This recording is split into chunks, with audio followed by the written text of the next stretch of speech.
Xeyir olsun müəllimlər. Ümid edirəm ki, hər biriniz yaxşısınız. Bugün sizinlə biz nitqin inkişaf etdirilməsi, məktəbəqədər təhsildə məktəbəqədər yaşlı uşaqların nitqinin inkişaf etdirilməsinin metodikasına baxacağıq. Ümumiyyətlə öyrənəcəyik ki, nitqin ümumiyyətlə hansı formaları var, hansı funksiyaları var və inkişafı ilə bağlı məktəbəqədər təhsildə biz uşaqlarla hansı işləri görməliyik. Müəllimlər, metodik işə keçməzdən öncə, ümumiyyətlə nitq inkişafının metodikasını izah etməzdən öncə, mən istəyirəm ümumiyyətlə nitq haqqında sizə qısa bir məlumat verim ki, bu haqda da bizim məlumatımız olmalıdır.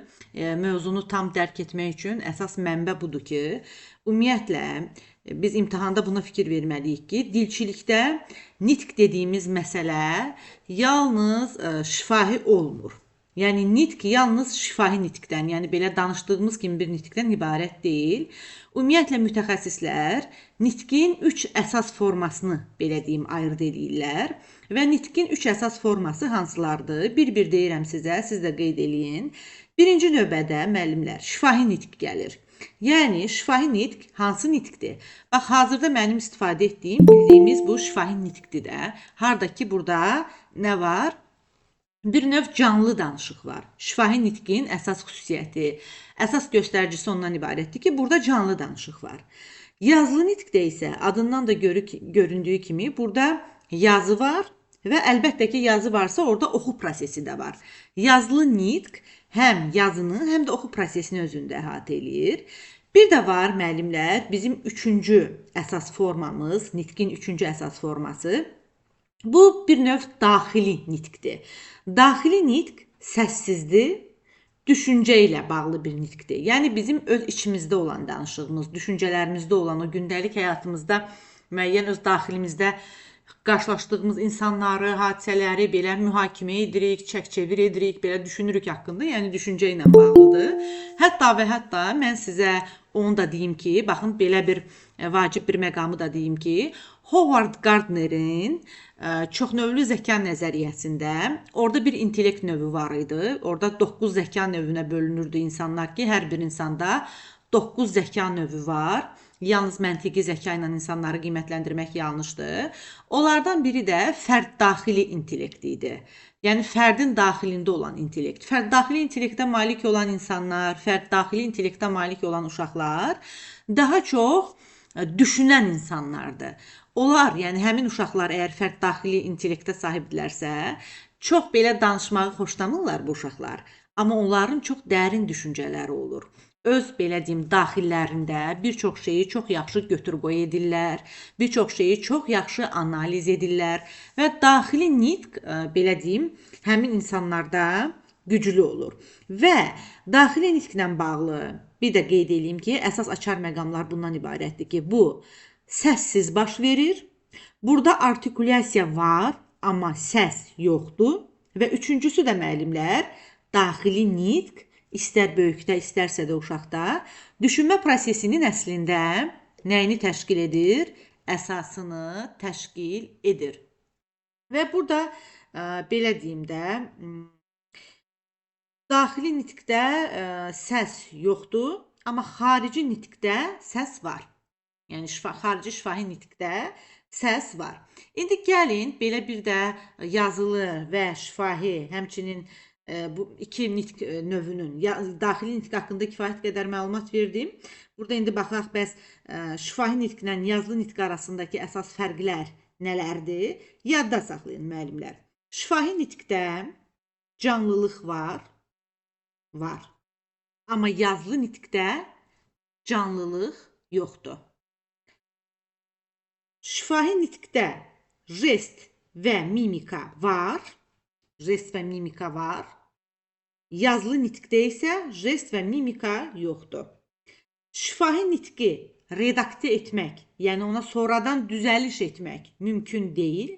Amma yazılı nitqi sonradan redaktə etmək, yəni ona sonradan belə deyim, düzəliş etmək mümkündür. Şifahi nitqdə intonasiya var, amma yazılı nitqdə intonasiya yoxdur. Və belə deyim də, imtahanda sizin qarşınıza əgər bu yazılı və şifahi nitqlə bağlı xüsusi belə bir çaşdırıcı bir sual düşsə, bəlkə belə bağlı ola bilər ki, redaktə etmək mümkündürsə, əgər hər hansısa bir nitqi, yəni sonradan düzəliş vermək mümkündürsə, bu yazılı nitqdir. İntonasiya və jest varsa, bu hansı nitqdir? Şifahi nitqdir. Yəni əsas ayırd edici yadda saxlamalı olduğunuz xüsusiyyətləri bunlardır. İndi gəlin baxaq görək ki, bəs nitqin hansı funksiyaları var və bu funksiyaları sadə dildə biz necə başa düşməliyik? Deməli, müəllimlər, uşağın nitqi, yadda saxlayın ki, əsasən 4 əsas funksiyanı yerinə yetirir. Birinci funksiyamız nominativ funksiyadır.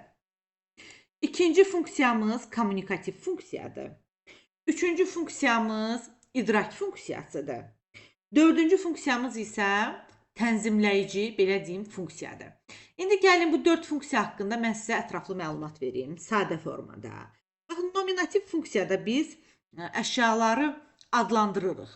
Yəni, burada söhbət adlandırmadan gedir. Topa baxıb, uşaq deyir ki, topu göstərib deyir ki, bu topdur.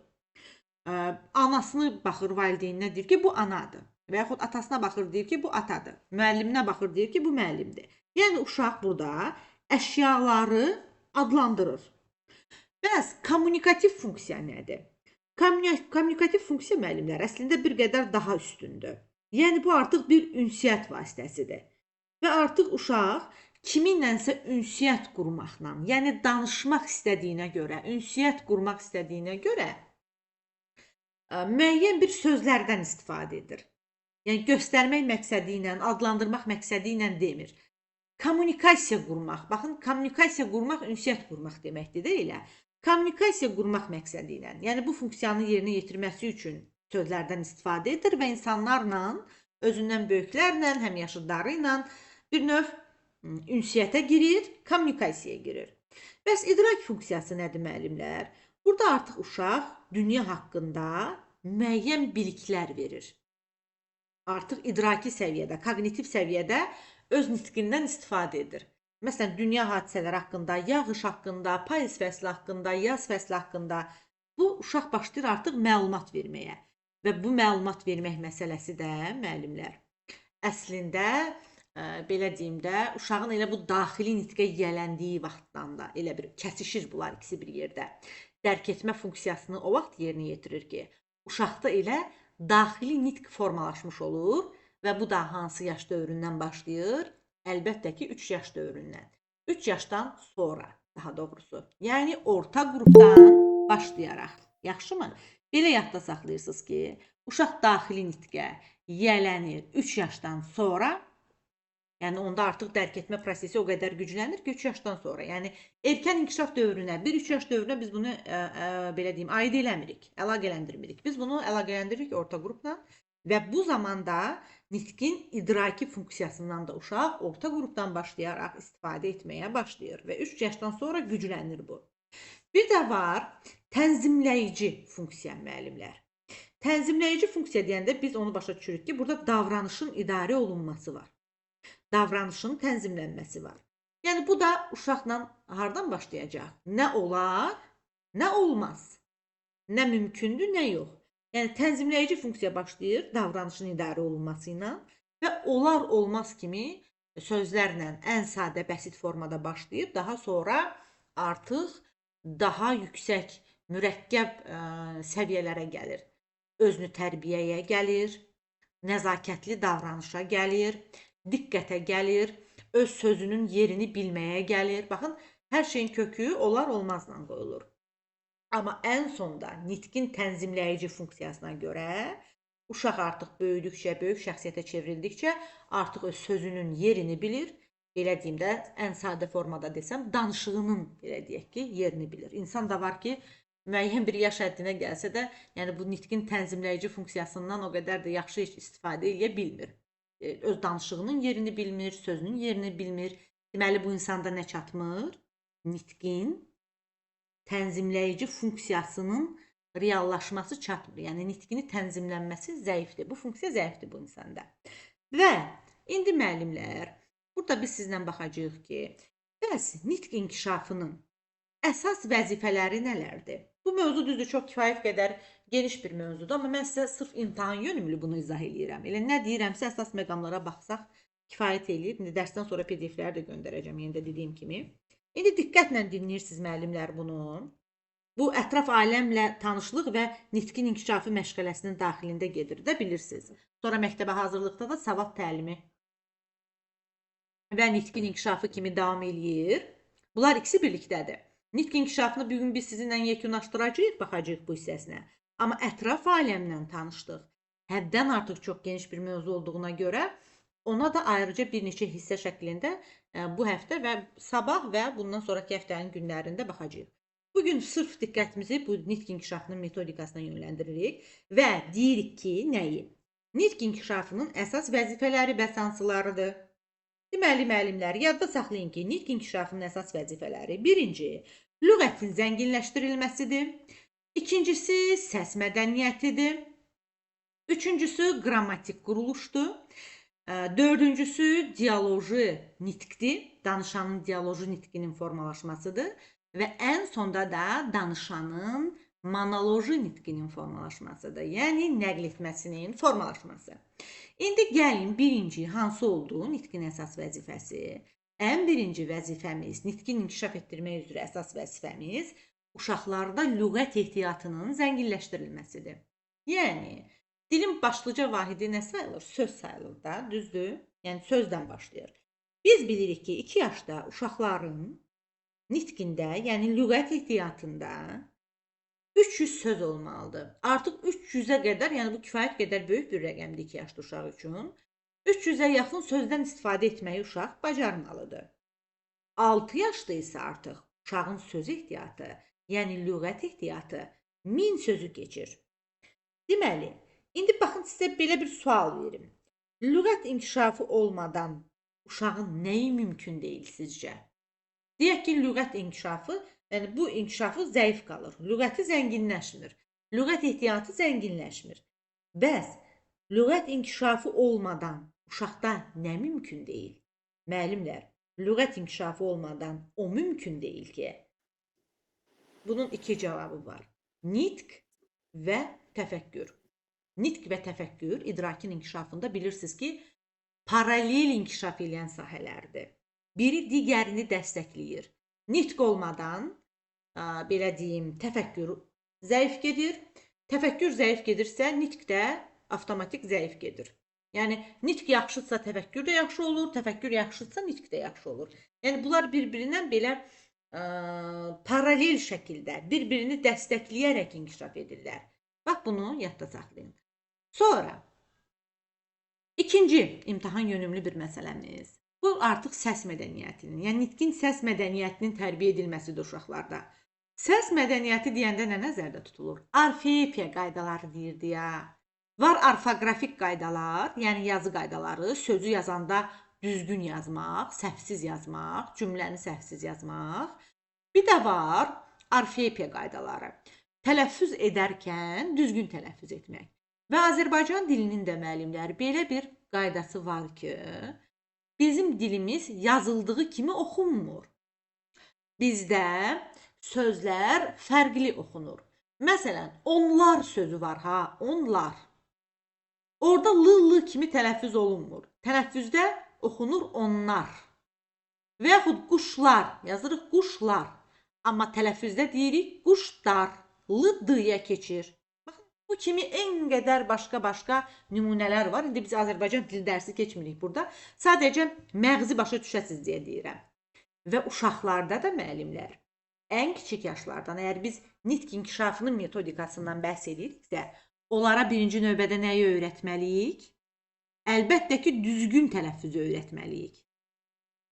Və fonematik eşitməni, intonasiyanı, belə deyim, idarə etməyi, düzgün qurmağı öyrətməliyik. Yəni, uşaqlar bu dövrdə cümlə, söz, heca və səslə praktik şəkildə tanış olurlar da, düzdürmü? Və nitq səsləri ilə dilimizin fonetikası və orfoepiyasına əsaslandığını biz bilirik. Və buna görə də sözlərin aydın, səlis, dilin orfoepik normalarına uyğun tələffüzü uşaqlarda formalaşmasıdır. Fonematik eşitmə, nəfəs alma, səsin tonunu idarə etmə, xüsusilə intonasiyadan düzgün ifadə. Baxın, bunlar nitqin səs mədəniyyətinin əsas tərkib hissələridir. İntonasiya, düzgün nəfəs alma, səs tonunu idarə etmə. Yaxşımı? Bəs üçüncü vəzifəsi, qrammatik quruluş. Burada nəyi yadda saxlamalıyıq müəllimələr? Deməli, sözlərin düzgün birləşməsini, cümlədə sözlərin düzgün birləşməsini. Bir qayda var da, mübtəda gəlir, tamamlıq gəlir, təyin gəlir, tamamlıq gəlir, sonda da cümlənin xəbəri gəlir. Düzdür? Cümləni necə gəldi, kör-kəranə qura bilmərik ki, biz burada mütləq şəkildə ardıcıllığa fikir verməliyik. Yəni sözləri düzgün birləşdirməliyik və cümləmizi də düzgün qurmalıyıq. Baxın, qrammatik quruluş bu deməkdir. Yəni qrammatik quruluş biz bir cümləni düzgün qurmağı bacarmalıyıq. Sözlərin düzgün birləşməsini bacarmalıyıq. Bəzi sözlər var ki, onları cümlədə fikri düzgün çatdırmaq üçün ortada istifadə edə bilmərik. Biz düşünməliyik ki, hansı söz əvvəldə gəlməlidir, hansı söz ortada gəlməlidir, hansı söz də sonda gəlməlidir. Bəs, dialoji nitq müəllimlər. Dialoji nitq, burada artıq əsas məsələ belə deyim də danışıqdan gedir. Dialoq qurmaq da, yəni iki nəfər bir-biri ilə danışır. Bax, hazırda mən sizə təlim keçirəm, tək mən danışıram, siz sakitcə dinləyirsiniz, düzdürmü? Burada hansı nitqdir? Dialoji yoxsa monoloji? Bu monoloji nitqdir. Yəni mono tək deməkdir. Dialoji isə iki nəfər deməkdir. Di iki nəfərdir. Dialoji iki nəfər danışır bir-biri ilə, biri danışır, o birisi cavab verir. Təlimin sual-cavab hissəsində biz dialoji nitqdən istifadə edirik sizlə. Mən danışıram, siz də danışırsınız. Monoloji nitqdə isə mən tək danışıram. Qalanlar da dinləyir. İndi baxaq. Bəs dialoji nitq niyə formalaşdırılmalıdır və uşağa verdiyi, belə deyim, üstünlüklər nələrdir? Dinləmək bacarığı, birinci növbədə dialoji nitqdə cavab vermək və sual vermək bacarığı. Bəs monoloji nitqdə, yəni nəql etmədə, buna nəql etmə də deyirlər. Burada belə deyim, əsas rabitəli nitqin ən yüksək formasıdır da monoloji nitq və dialoji nitqin əsasında da yaranır monoloji nitq. Belə deyim də, bu uşaq bağçasında biz monoloji nitqə belə deyim, xüsusi üzərində belə işləməsək də, amma müəyyən bir hazırlıq görülür buna. Müəyyən bir mətn veririk, yəni müəyyən bir yarışlar keçiririk uşaqların arasında. Yəni bunun haqqında da məlumatlı olmalısınız. Burada əsas məsələ ardıcıllıqdır, məntiqdir və ifadəlilikdir. Və bir də bizim bir metodumuz var. Nağıl etmə metodu bağçada. Tərbiyəçilər istifadə edirlər bu metoddan. Nağıl danışırlar və uşaqlar da bunu dinləyirlər. Həmin zaman, belə deyim, tərbiyəçi monoloji nitqdən istifadə edir. Yəni uşaqlarla danışmır ki, dialoqa girmir ki, onlara nağıl danışır. Uşaqlar da oturub dinləyirlər. Baxın, bu monoloji nitqə bir nümunədir. Qarşınıza sual çıxsa ki, tərbiyəçi müəllim hansı metodda monoloji nitqdən istifadə edir və metodların adları gəlir. Əqli hücum, sual vermə, söz assosiasiyası, şaxələndirmə və nağıl etmə.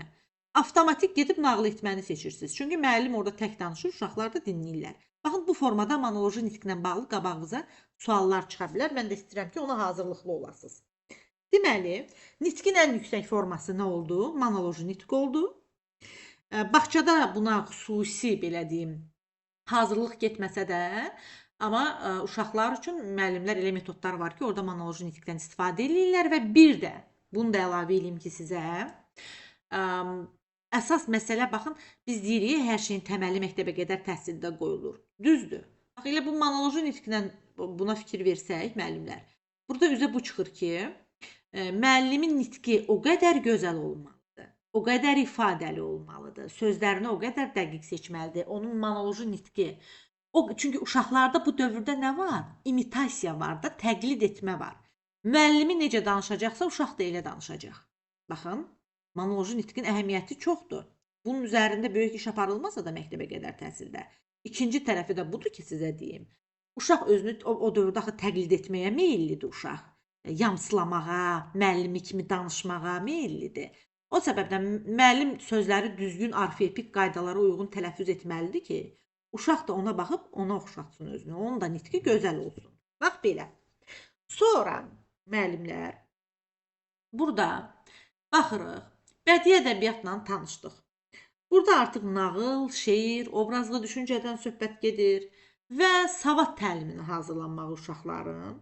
Burada da savad təlimi deyəndə artıq səs analizi, müəyyən bir hərfləri tanıma, qələm tutma bacarığı, yəni o yazı texnikasına yiyələnmək.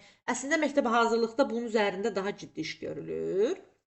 Lakin biz bağçada da müəyyən belə deyim də, həm uşaqda dinləmə mədəniyyətini formalaşdırmaq üçün, həm yazı ilə ilkin sadə elementar formada tanış olması üçün biz mütləq şəkildə burada səs analizi, hərfləri tanıma, kiçik motorikanı inkişaf etdirib qələm tutma bacarığını belə deyim yerinə yetirmə. Bax bu da bu funksiyalara aiddir. İndi baxaq görək ki, nitq inkişafı üzrə işin hansı əsas belə deyim vasitələri var. Deməli, əsas vasitələr müəllimlər, yadda saxlayırsınız ki, oyundur. Yəni əsas fəaliyyət növü biz həmişə deyirik ki, oyundur məktəbə qədər təhsildə. Elə nitqin üzərində də belə işləyərkən, nitq inkişafının vasitələri də deyərkən, birinci növbədə ağla oyun gəlir, sonra müşahidə gəlir, oyun, müşahidə, gəzinti, kitablar, məşğələlər. Bax, bunu belə geniş düşünmək olar. Deməli, qızıl qayda da budur ki, oyun bərabərdir, əsas inkişaf vasitəsi olduğuna görə, yəni oyun bərabərdir, nitq inkişafının, belə deyim, ən güclü vasitəsi. Baxın, belə yadda saxlayın. Oyun, yəni burada bir çox növlər var. Əməkdir, oyundur, təsviri incəsənətdir, məişət fəaliyyətidir, baxın, uşaq kitablarıdır, məşğələlərdir, gəzintidir, müşahidədir hətta. Bunlar hamısı olsa da burada, amma ən əsası oyundur. Bunu belə yadda saxlayın. Və indi baxaq görəyin ki, nitq inkişafı üzrə işə verilən əsas tələblər, belə deyim, hansılardır? Deməli, nitq inkişafında verilən əsas tələblər, müəllimlər. Burada baxın, sizə 5 dənə tələb sadalayacağam. Burada ən əsası bunlardır. Baxın, işə erkən başlamaq, yəni nitqin üzərində işləməyə erkən başlamaq, yaşa uyğunluq, kompleks yanaşma, bir də emosional mühit və fərdi yanaşma burada əsasdır. Yəni, belə bir yanlışlığa düşməyin ki, müəllimlər, imtahan üçün deyirəm sizə bunu. Nitq inkişafı yalnız xüsusi məşğələdə baş vermir. Baxın, onu yadda saxlayın ki, nitq inkişafı sadəcə bir məşğələ daxilində baş vermir. Təsviri sənətdə də gedir nitq inkişafı uşaqda. Uşağın nitq inkişafı məşğələdən kənar fəaliyyətdə də baş verir. Uşağın nitq inkişafı oyunda da baş verir, evdə də baş verir. Yəni, hər zaman, hər yerdə nitq inkişafı gedir. Yəni, burada xüsusi bir məhdudiyyət yoxdur ki, düzdür, ətraf aləmlə tanışdıq və nitq inkişafı bizim, belə deyim, məşğələmizin adıdır. Və burada müəyyən bir tələblər də var. Biz buna riayət etməliyik. Amma bir məsələ də var ki, nitqin inkişafı hər zaman, hər yerdə, bütün fəaliyyətlər içərisində getməlidir. İndi müəllimlər, bircə saniyə, gəlin burada baxaq sizlə əsas məsələlərdən birinə. Nitq inkişafı üzrə, belə deyim, bir sıra metod və priyomlar var. Ki, biz bunların metodikasında, uşaqlarda nitq inkişafının metodikasında bu metod və üsullardan istifadə edirik. Baxın, 3 dənə əsas metod sizə sadalayacağım indi. Hansı ki, nitq inkişafı üzrə işin təşkilində biz bunlardan istifadə edirik. Biri əyani metoddur, digəri şifahi metodlardır və üçüncüsü də praktiki metodlardır. İndi biz baxacağıq ki, bu birinci növbədə gələn əyani metod, yəni nitq inkişafı üzrə əyani metoda nələr daxildir? Mən deyirəm, siz qeyd eləyin. Hansılar oldu? Əyani metodlar, şifahi metodlar və praktiki metodlar var. Yəni, nitq inkişafı üçün istifadə elədiyimiz bu Yahya Kərimovun kitabındandır. Və sizə də onu da deyim ki, bu yeni çıxan çərçivə sənədi var ha, tərbiyəçilərin. Həmin yeni sənəddən izah edirəm mən sizə bunu. Yəni, köhnə materiallardan deyil, yenidəndir. Bu, əslində, əvvəlki çərçivələrdə də var idi. Amma bu dəfə sırf nitq inkişafı ilə bağlı bu çərçivə sənədində bu sənəd salınıb. Bu, rəsmi PDF-dir. Deməli, müəllimlər, baxırıq ki, dedik əyani metodlardır, şifahi metodlardır və praktiki metodlardır. Bəs əyani metodlara nə daxildir? Müşahidə, ekskursiya, illüstrasiyalar və demonstrasiyalar belə deyirlər. Bu daxildir. Şifahi metodlara bəs nə daxildir? Şifahi metodlara nağıl danışma, söhbət, şeir əzbərləmə, yəni şifahi gedən. Praktiki metodlara da belə deyim, aiddir oyunlar, səhnələşdirmə, rol bölgüsü. Yəni 3 dənə metod növü oldu: əyani, şifahi və praktik və hər birinin də özünün kiçik belə deyim qollara ayrılır da belə. Və burada bir sıra metodlarla yanaşı metod daha geniş anlayışdır. Priyom isə biraz daha kiçik anlayışdır. Başa düşürsünüz? Yəni metod daha geniş bir üsuldur. Priyom deyəndə isə burada müəllif onu nəzərdə tutur ki, həmin metodu həyata keçirdən müəyyən kiçik addımlar. Bax, priyomu belə yadda saxlayın. Bir metodu həyata keçirmək üçün atdığımız kiçik addımlar. Yəni sırf bu PDF-dən söhbət gedir. Və biz burada baxırıq ki, dedik, 3 dənəsini dedik. Yəni hardasa belə də üzr istəyirəm. Yadda saxlaya bilərsiniz ki, metod daha geniş anlayışdır, priyom isə daha kiçik. Əsas priyomlar və sanslardır: imitasiya, təqlid və bircə saniyə. Yəni elə bu əyani metodda saxlayaq. İmitasiya, təqlid, müqayisə, sual-cavab və izah. Bax, bu da bunun kiçik tərkib hissəsi. Deməli, əslində məktəbə qədər yaşda, ilkin anlayışda uşaqlar nitqi necə öyrənirlər? Bax, belə bir sual gəlsə, siz avtomatik imitasiya yolundan seçirsiniz. Yəni, uşaq qulaq asıb, dinləyib, yamsılayaraq öyrənir. Düzdürmü? Baxın, İngilis ailəsində doğulan uşaq İngilis dilini, öz ailəsini eşidib, təqlid edərək, onların sözləri necə deməsini yamsılayaraq İngilis dilini öyrənir. Azərbaycan ailəsində doğulan uşaq da yenə öz ata-anasının nitqini dinləyərək, onları təqlid edərək, onlara belə deyim, özünü oxşadaraq belə öyrənir. Yəni, ilkin mənbəyi, nitqi öyrənməyin ilkin mənbəyi imitasiyadır. Bu da sizin üçün ayrıca bir yadda qalsın. Deməli, əsas metodları, priyomları sadaladıq. İndi gəlin bir-bir bu metodlara daha diqqətlə, priyomlara daha diqqətlə baxaq ki, bizə çaşdırıcı nə gələ bilər. Deməli, ümumi qayda budur, müəllimlər. Bir daha deyirəm, yadda saxlayın. Metod bərabərdir uşağa nitqi necə öyrədirik? Priyom sözlü isə bərabərdir buna ki, metodu həyata keçirmək üçün istifadə olunan konkret kiçik addım və üsullar nələrdir? Var idi bizim əyani metodlarımız. Yadda saxlayın. Ola bilər ki, sizə sual sırf belə düşməsin ki, əyani metodlara nə daxildir nitq inkişafında? Siz də cavab verəsiniz, əzbərləyib ki, müşahidə, ekskursiya, illüstrasiya, demonstrasiya və s. Ola bilər ki, belə düşməsin də, bu biraz asan səviyyə sayılır, faktoloji səviyyə sayılır. O Bloom taksonomiyası çərçivəsi sənədində veriblər, sonunda qeyd ki, Bloom taksonomiyasının 6 mərhələsinə uyğun hazırlanacaq test sualları. Xatırlama bilmə mərhələsində, anlama mərhələsində, tətbiq mərhələsində, təhlil mərhələsində, qiymətləndirmə və sintez yaradıcılıq mərhələsində. Bax, onlar hamısı qarışıqdır. Yəni, sadədən başlayıb mürəkkəbə doğru gedir. Və bu səbəbdən də sual sadəcə faktoloji formada gəlməyə bilər. İndi bunu necə situasiyada belə gizli formada verə bilərlər? Baxın, buranı çox diqqətlə dinləyin. Əyani metodlarda müəllimlər, ola bilər ki, adı orada əyani metod kimi keçməsin. Ola bilər ki, bu metodların müşahidə ekskursiyada yazılmasın. Siz birinci növbədə bunu ağlınıza gətirirsiniz ki, əyani metodda görmə, baxın, görmə, üstəgəl canlı qavrayış var. Yəni, əsas ideya bilirsiniz nədir? Əsas ideya odur ki, burada, situasiyada, uşaq görərək, müşahidə edərək öyrənir. İndi test sualları eləyəndə daha da möhkəmlənəcək sizdə bu. Deməli, müşahidəyə də nə daxil olacaq? Bir metoddur da bu əyani metodların içərisində. Uşaq əşya və hadisələri birbaşa olaraq görür, yəni müşahidə edir. Bu müşahidə metodu planlı və məqsəd yönlü olur. Məsələn, müəllim bir çiçəyi, bir gülü əlinə götürüb göstərir. Uşaq da onun rəngini, formasını başlayır təsvir etməyə. Nitqindən istifadə eləyir də bu zaman gördüyü əşyanı təsvir eləyir. Bax belə.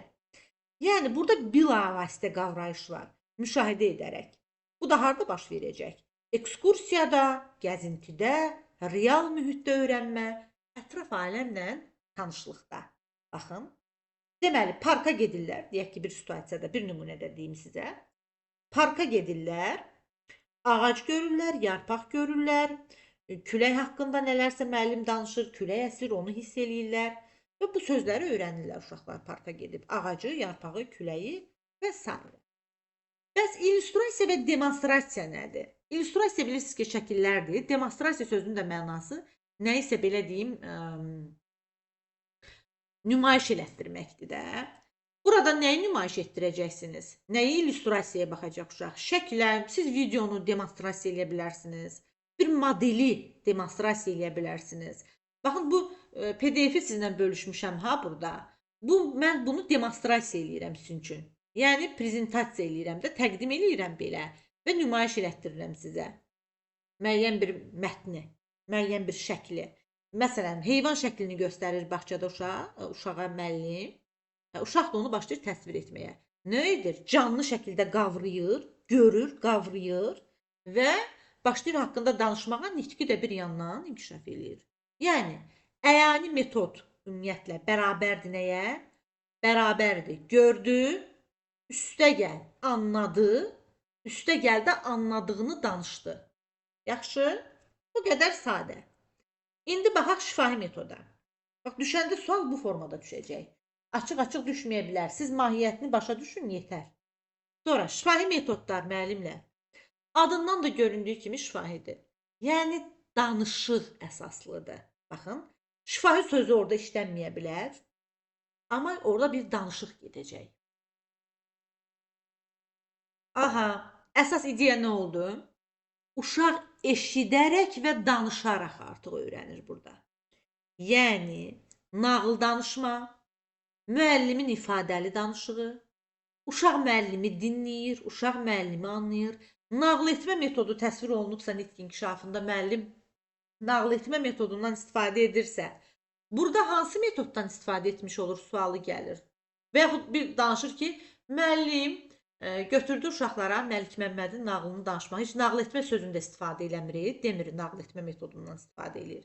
Deyir ki, götürdü Şəngülüm Şüngülüm nağılını danışmağa başladı. Bu zaman nitq inkişafı metodikası çərçivəsində müəllim hansı metoddan istifadə etmiş olur? Biz də baxırıq, deyirik, aha, heç bir metodun adı keçmir, sadəcə nağıl danışır. Siz avtomatik yadda saxlayırsınız ki, əgər danışıq əsaslıdırsa nitqin inkişafı, bu şifahi metod olacaqdır. Yaxşı, müəllim ifadəli danışır, uşaq dinləyib və anlayır. Yəni, bir də burada belə bir şey var. Baxın, belə bir açar söz dediyim sizə. Obrazlı və emosional nitq var. Yəni, nağıl danışma ilə necə olur? Obrazlı, emosional nitq olur da, düzdür? Söhbət aparılır, müsahibə aparılır daha sonra. Sual-cavab əsasında aparılır şifahi metodlar. Burada dialoji nitq inkişaf edir. Məsələn, açıq-uculu suallar var, ha? Bu nədir? Bunu harda gördün? Bunu təsvir elə. Bundan nə başa düşürsən? Bax, bunlar hamısı şifahi metoda aiddir. Qısaca deyirəm sizə. Şifahi metod bərabərdir. Eşit, üstə gəl, düşün, ən axırda da danış. Necə ki, əyani metodda uşaq görürdü, üstə gəl anlayırdı. Sonra da anladığını danışırdı. Şifahi metodda isə uşaq görmür, uşaq eşidir, üstə gəl düşünür, düşünəndən sonra da başlayır danışmağa və onun nitqi inkişaf edir. Bax belə. Bu qədər sadə. İndi baxaq praktik metodlara. Praktik metod yəni etməklə bağlıdır, tətbiq etməklə. Yəni praktikada adı üstündədir, tətbiq et. Əsas ideya nə olacaq? Uşaq öyrəndiyini tətbiq edir. Haçan tətbiq edir uşaq öyrəndiyini? Ən aktiv olduğu metod, fəaliyyət hansı idi? Metod yox, fəaliyyət. Oyun. Oyunda əsas fəaliyyət növüdür. Nitqi aktivləşdirir. Məsələn, mağaza oyunu qurursunuz, biri satıcı olur, biri kassir olur, biri alıcı olur. Uşaq aktiv iştirakçıdır. Özlərində rolları ifadə, sujetli rollu oyundur da bir dənə. Uşaq orada nə edir? Başlayır kassirlə danışır, nə bilim satıcı ilə danışır, sual verir, cavab alır. Nəticədə nə inkişaf edir? Nitqi inkişaf edir. Amma metod artıq praktiki metoddur. Sujetli rollu oyunun içərisində gedirsə, nitqi inkişafı, bu praktik metoddur. Burada açar sözlərini deyirəm. Səhnələşdirmə var. Ola bilər ki, hansısa nağılı və yaxud hekayəni, hadisəni danışmaq yox, artıq burada canlandırmaq var. Baxın, nağılı biz danışa da bilərik. nağılı obrazlara bölüb uşaqlara rol kimi oynadıb canlandıra da bilərik. Bu artıq praktik metod olacaq. Sadəcə nağılı danışırdıqsa, uşaq eşidib, qavrayıb özü bizə cavab verirdisə, bu olurdu şifahi metod. Amma nağılın obrazlarını uşaq artıq sujetli rollu oyun kimi oyunun tərkibində canlandırılsa nitq inkişafında, özü bir obraza girirsə, hansısa bir nağılın obrazına, bu artıq şifahi metod olmur. Nə olsun ki nağıldır? Bu olur praktiki metod. Yaxşı? Bax, imtahanda belə düşə bilər bunlar ancaq. Səhnələşdirmə var burada, hadisəni canlandırmaq var, nağılın obrazlarını canlandırmaq var. Və burada da inkişaf edir nə? Monoloji nitq bir qədər və dialoji nitq. Rol bölgüsü olur, uşaqlar rola girir. Məsələn, biri ana olur, biri həkim olur, biri satıcı olur. İndi rollu oyundan asılıdır da. Və burada da belə yadda saxlayırsınız ki, praktiki metod bərabərdir et, yaşa, danış. Tətbiq et, rola gir, rolu yaşa və başla onun adından danışmağa. İndi bir də dedim axı, metodlar əsas bunlardır, amma bunun priyomları da var, daha kiçik belə üsulları metod tərkibində. Onlar da sizi çaşdırmasın, əslində çox asandır, bir-bir deyirəm hamısını. Priyom bərabərdir dedik nəyə? Böyük bir metodu həyata keçirən konkret kiçik addımlara. İndi dedik buna nə daxildir? Ən vacibi başda gələni imitasiyadır. Yaxşı? Ən vacibi başda gələni imitasiyadır. Əsas ideya burada budur ki, müəllimlər, uşaq müəllimini, valideynini, anasını təqlid edərək, imitasiya edərək nitqi öyrənir. Baxın, dilləri, dilə məsələn, bizim dilimiz Azərbaycan dilidir. Amma həm də biz bu dilə nə deyirik? Ana dili. Niyə görə ona ana dili deyirik? Çünki anamızdan öyrənirik də. Bu bizim anamızın dilidir. Sadəcə anamız bu dildə danışır deyə anamızın dili olmur. Yəni bu da var səbəblər içərisində. Amma əsas səbəblərdən də biri odur ki, biz anamızın dilini, onun danışığını, sözlərini təqlid edərək, imitasiya edərək öyrənirik. Düzdürmü? Və imitasiya çox vacibdir uşaqlarda dili öyrənməyə. Yəni uşaq valideynini, anasını təqlid edərək nitqi öyrənir. Bu necə işləyir? Yəni müəllimin nitqi burada mütləq şəkildə düzgün olmalıdır, tələffüzü düzgün olmalıdır. Baxın, imitasiyada. Çünki biz bir qavramalıyıq, bilməliyik ki, uşaq bizi təqlid eləyəcək. Biz necə danışırıqsa, uşaq da elə danışacaq. Ona görə o uşaq dili ilə bəzən danışırlar böyüklər. Düzdür, burada niyyət pis deyil də, pis niyyətlə olunmur bu. Amma uşağın nitqinin inkişafına mənfi təsir göstərir. Məsələn, uşaq sözləri əyərək danışır, büzə-büzə danışır, biz də onun kimi. Biz ona sözün düzgün tələffüz qaydasını göstərməliyik. Uşağın dediyi səhv formada eləməli deyilik.